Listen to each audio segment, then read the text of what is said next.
Alright, inking time. Gonna use my acrylic ink. Where'd it go? It's not over here, not there, nope. Man, I'm getting sick of all this stuff happening. The voices, the things moving, disappearing, reappearing, new things showing up. I just want some answers. Very well. Again with the voices. Hey, this box my grandfather sent me with that weird pencil in it. Yeah, late birthday gift. Served me well in the military and personal career, even in retirement. Think you're old enough to handle. Be responsible. Responsible with what? I just want some answers. Wait. Weird magic stuff started happening as soon as I got this pencil. Is this pencil doing this? Okay.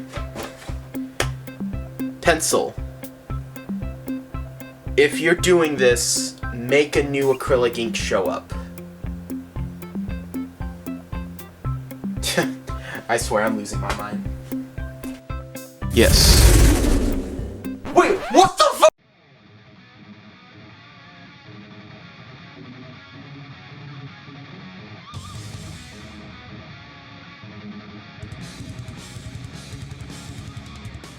Today we are taking a look at the Liquitex Professional Acrylic Ink Carbon Black. Now you guys know I absolutely love to experiment with inks. If you've been a fan of the channel for any period of time, you know for a fact that my favorite ink of all time is the FW Acrylic Ink. I really enjoy using this ink and it is a joy to use. So when I saw that Liquitex, a company that a friend of mine who's a painter thoroughly loves and enjoys their paint and always recommends it to me, came out with their own acrylic ink, had to give it a shot. Now this ink well sells for an average of $3.99 to about $5.45 depending on where you go. So it's an interesting ink because it's a little cheaper, as this one costs about $9.99 depending on where you go. Now what's really interesting about this is the design of the inkwell honestly makes me think of a medicine bottle for some reason. It just kind of has that old-fashioned drug bottle look to it. I do like the label, lets you know the color, the company, the type of ink it is. Very nice. It is glass, which I do like my inkwells to be glass, and it has an eyedropper. I am very excited to give this ink a test, and as always we'll be doing it in our Batman sketchbook.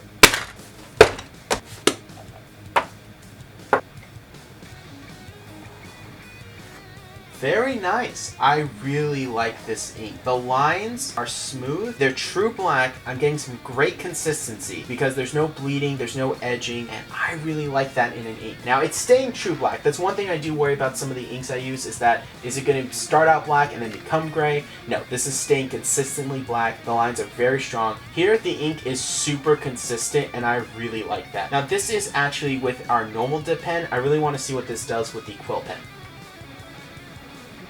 Not bad. Now I have to say, the lines are still consistent, there's no bleeding. However, I am noticing the ink flow doesn't feel as natural, so there's a little more scratching on the paper opposed to our normal dip pen. So the quill pen definitely got that little bit of an issue. Now I'm gonna have to break the veil of filming. This is actually the second time I've tested this ink because the first time I forgot to hit record on camera, which is a little embarrassing. And with those tests, I noticed that the ink was not as consistent beforehand. And now for a brush test, which is really nice. This ink is great. As you can see, it goes down really nice, and when I goop it like this, really trying to fill in an area and make it true black, it is going to take a bit to dry. However, if I just make a quick brush stroke, you're going to see that this brush stroke is going to dry crazy fast. These brush strokes are really, really fun to do. Now, the ink is more gray here. However, that's because it's just a quick brush stroke with the ink slowly drying, opposed to me actually filling in a space tediously. And one thing I can tell you right off the bat is that this is the kind of ink that is definitely going to warp your paper. So I heavily recommend using Bristol board. That's going to minimize the actual paper damage. Now, this ink is actually very similar to the FW acrylic ink. However, there are some differences. I don't feel like it's as high quality as those inks. Also, isn't as smooth as those. So that is another big factor for me. I do like a really good smooth ink. The line work, however, dries fairly quick. I did mess up this corner accidentally, and it is a big glop of ink, so I'm pretty impressed by how much of it has dried in a short amount of time. In fact, the tests that I did beforehand, you know, the ones that didn't get filmed, are completely dried. So I cannot wait to do an illustration with this because it's going to be a joy to do. Speaking of which, today's illustration, like always, will be available on my ArtStation account for a $1 digital download. So let's roll that super time lapse.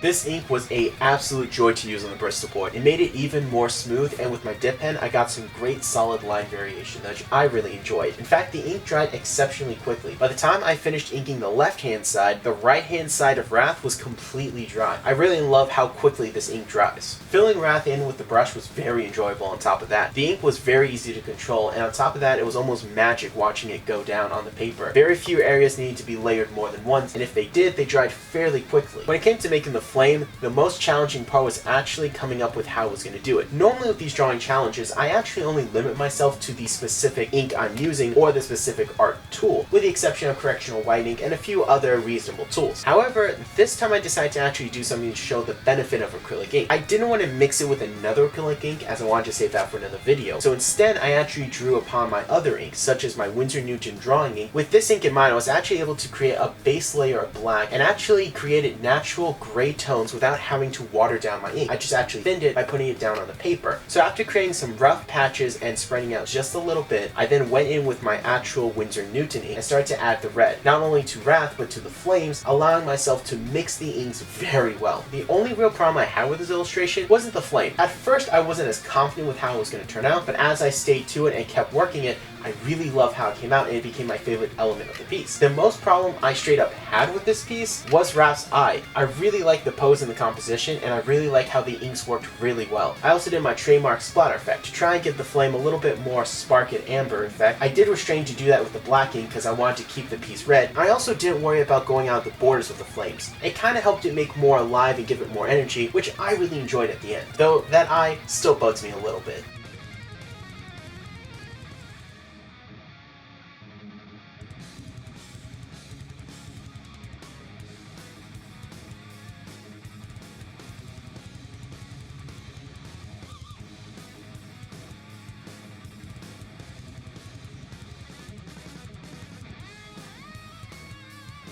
And we're done, guys. I absolutely love how this piece came out, and I have to say that the Liquitex ink is a phenomenal ink. Combined with the Winsor&Newton drawing ink, I was able to create some really cool layering and shading that I wouldn't have been able to do naturally with the acrylic ink itself. And I really wanted to highlight just how good the acrylic ink is working with other inks, and you get even better effects using other acrylic inks. This ink was a joy to use on the Bristol board, and I have to say the only major complaint I had with this ink was the actual shape of the inkwell itself. Due to its longer shape than most inkwells, there were times where I felt like I was sticking my dip pen too deep and I actually wasn't getting any ink at all. So there was a little bit of dissonance there, and that may be a huge deal breaker for others, but for me it was just a minor inconvenience that I got over real quick. Liquitex definitely has a winner on their hand, and it's an ink that I really do enjoy. Now, De La Roni still makes my favorite acrylic ink. I think you get a lot more for the price and the quality is just a little higher and it's a little smoother, but for those of you on a budget or maybe just want to dip your toes into acrylic ink, this one ain't bad at all. In fact, I'm actually going to give this a 9 on my scale of 1 to 10. Now, 9 is saved for art equipment that I wish to add to my toolbox more and incorporate more into my artwork, but for this, I'm giving it the 9 because of how good it is and how much of a high quality ink it is. The De La Roni FW acrylic ink still stands as my favorite ink and still has a rating of 10, but the Liquitex 9 is well deserved and I happily give it to it. But that's my opinion, and I'd like to hear your guys' opinions in the comment section down below. Let me know what you think, not only the artwork, areas that I could improve on, or elements you like about it, but also let me know what you guys think of the ink itself. Subscribe to the channel for more art and animation based content, and remember, I'm J-Rod, BATTLEBRAWLERproductions. I draw power in my own soul.